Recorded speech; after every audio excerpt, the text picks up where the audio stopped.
ही उत्साही प्राणी आहे. ह्याचा बुध वगैरे काल किती झाला ते नाहीतर नेहमी तुझ्यावर नाही, तू तुझ्याला घेऊ नको. मी नेहमी बघितलंय एखादा जोरजोरात भाषण करत असतो ना, ग्रामीण भागातला असला की समजा ह्याचा नक्की गावचा सरपंच नाही ह्याच्याकडे, आणि शहरात असला की त्याचा वॉर्ड नक्की त्याच्या विरोधात असतो.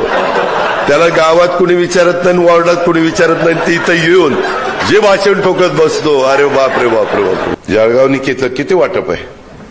1000 कोटी. आम्हाला 1000 कोटी म्हणजे फार काही वाटप नाहीये. तुमच्याकडे कारखाने नाही नाही, ते कारखाने नाही. कारखाने तुम्ही बंद पाडले, त्याला मी काय करू?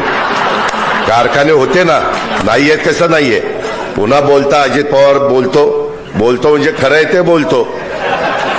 कशा पद्धतीनं करायचा तो समाजाच्या भल्याकरता करायचा का स्वतःची घरदारं भरण्याकरता करायचा, ह्याचा जरा नीट विचार करा. पण दुसऱ्याची घरं जाळायची, स्वतःचं घर भरायचं म्हणल्यावर ते राजकारण टिकत नाही. त्याकरता मागे आता जास्त मागच्यांनी बोलू नका, नाहीतर आणखीन काहीतरी सुरू होईल. परत घेऊन अमकं झालंय, तुमचं काय मत आहे? अरे काय झालंय पहिल्यांदा माहिती तर घेऊ दे, काय झालंय जरा फोन करतो, माहिती घेतो, मग तुमचं काय मत आहे. आणि सूत्रांच्या माहितीनुसार, अरे सूत्र कुठे आहे कुणाला माहिती? ते सूत्र काही कुणाला सापडलेलं नाही. तिथं बघा प्रत्येक वेळेस चॅनल सूत्रांच्या माहितीनुसार.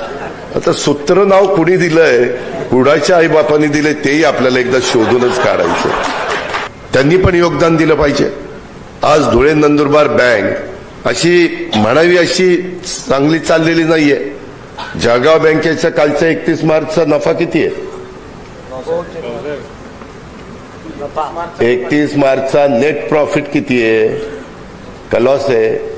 लॉस नाही, एमपी आहे थोडी शेती कर्जामध्ये एमपी. मी बाकीचं नाही विचारलं, नफा आहे का नाही? नफा आहे. हा, आता 2.5 कोटी. मी तुमच्याबरोबर समोर बोलतोय, माझ्या जिल्हा बँकेचा नफा 75 कोटी आहे. तरी मी साखर कारखान्यांना म्हणजे बँकेनी 9% व्याजाने कर्ज पुरवठा केलाय. 10%चा आहे, पण ज्यांची परतफेड व्यवस्थित असते त्यांना 1% रिबीट देतात. आपली एमएससी बँक, ज्या एमएससी बँकेच्या नावावर माझी फार बदनामी वाटोळं केलं, फार अजित पवार एमएससी बँक आहे, ती यंदा 650 कोटी रुपये नफ्यात आहे. गेल्या वर्षी 625 कोटी नफ्यात होती. त्याच्या आधी 615 कोटी नफ्यात होती, आणि त्याच्या आधी 610 कोटी रुपये नफ्यात आहे. संस्था मी काल कोल्हापूरला होतो, ह्याला चंदगड वगैरे, तिथं आपले मुश्रीफ साहेब आहेत, त्यांचा नफा 100 कोटी रुपये आहे. आपले खासदार आहेत नितीन पाटील, सातारा बँकेचे चेअरमन आहेत, नफा किती आहे? 100 वर काहीतरी नफा आहे. संस्था अशा, आता मी बुलढाणा जिल्हा बँकेत पण लक्ष घातले, आता नाशिक जिल्हा बँकेमध्ये माणिकराव इथे बसलेत, आम्ही सगळ्यांनी तिथं लक्ष घातलेलं आहे. संस्था नीट चालल्या पाहिजेत. आज आम्ही आमच्या जिल्ह्यामध्ये 0% व्याजाने कर्ज पुरवठा करतो. कोल्हापूर करतं, सांगली करतं, सातारा करतं, पुणे करतं, नगर करतं. जळगाव निकेतलं किती वाटप आहे? 1000 कोटी. आम्हाला 1000 कोटी म्हणजे फार काही वाटप नाहीये. जळगाव जिल्ह्याचा आवाका बघता 1000 कोटीचं वाटप म्हणजे काहीच नाही. आमच्याकडे कारखाने नाही नाही, ते कारखाने नाही. कारखाने तुम्ही बंद पाडले, त्याला मी काय करू? कारखाने होते ना, नाहीयेत कसं नाहीये?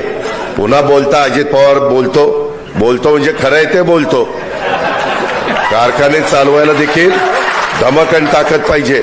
उद्या कारखाना बंद पडला तर त्या कामगारांनी कुठं जायचं? त्या अधिकाऱ्यांनी कुठं जायचं?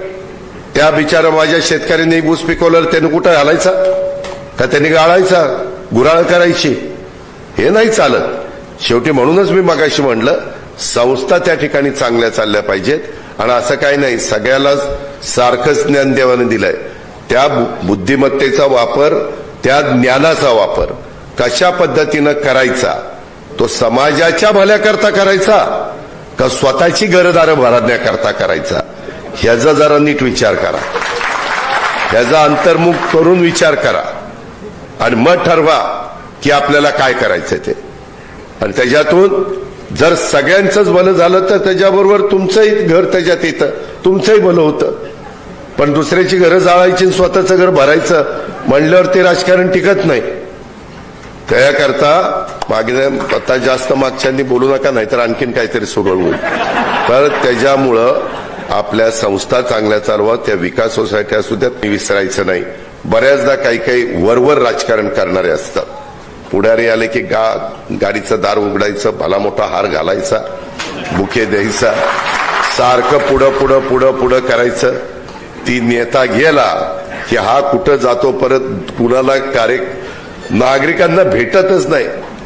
परत नंतरच येतो ज्यावेळेस नेता येईल तेव्हा, आणि नागरिक म्हणतात ही कोण आहे, तर तो नेत्याच्या पुढं पुढं करणारा कार्यकर्ता आहे. तसं बोलताना बिलताना काही काही उत्साही लोक त्या टीव्हीचे चॅनल आलं ते येते दांड घेऊन अमकं अमकं झालंय, तुमचं काय मत आहे. अरे काय झालंय पहिल्यांदा माहिती तर घेऊ दे, काय झालंय जरा फोन करतो, माहिती घेतो, मग तुमचं काय मत आहे. आणि सूत्रांच्या माहितीनुसार, अरे सूत्र कुठे आहे कुणाला माहिती, ते सूत्र काही कुणाला सापडलेलं नाही. तिथं बघा प्रत्येक वेळेस चॅनल सूत्रांच्या माहितीनुसार. आता सूत्र नाव कुणी दिलंय, कुणाच्या आईबापांनी दिलंय, तेही आपल्याला एकदा शोधूनच काढायचं. सारखं मधी पण एवढा मोठा हल्ला झाला ना, खरं तर आपल्या भारताच्या संदर्भामध्ये त्या अतिरेक्यांनी नालायकपणा केला. ह्या बातम्या ह्या फार गुप्त असतात, त्या दाखवायच्या नसतात, परंतु काही काही चॅनलवाले ते सारख्या दाखवत बसले. कुठल्या की आता हे इकडे झाले, आता संरक्षण विभागाने असं चालवलंय, आता तसं चालवलंय. इथं उत्साही प्राणी आहे. ह्याचा बुध वगैरे काल किती झालं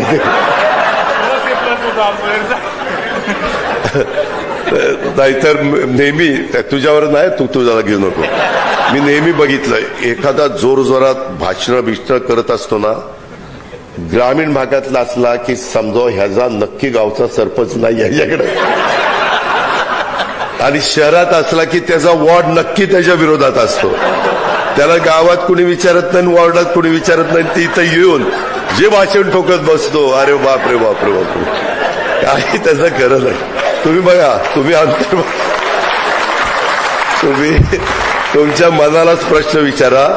जो काम करत असतो ना तो फार काही बोलत नाही, तो कामाशी मतलब. परंतु ज्याचं आगाना पिछा त्याला नुसतं तर असं काही आपल्याला वागून चालणार नाही. आपल्याला पक्ष वाढवायचा आहे. आपल्या पक्षाला स्वर्गीय यशवंतराव चव्हाण साहेबांची परंपरा आहे. पवार साहेबांनी ह्या पक्षाला चांगल्या पद्धतीनं पुढे नेण्याचं काम केलं.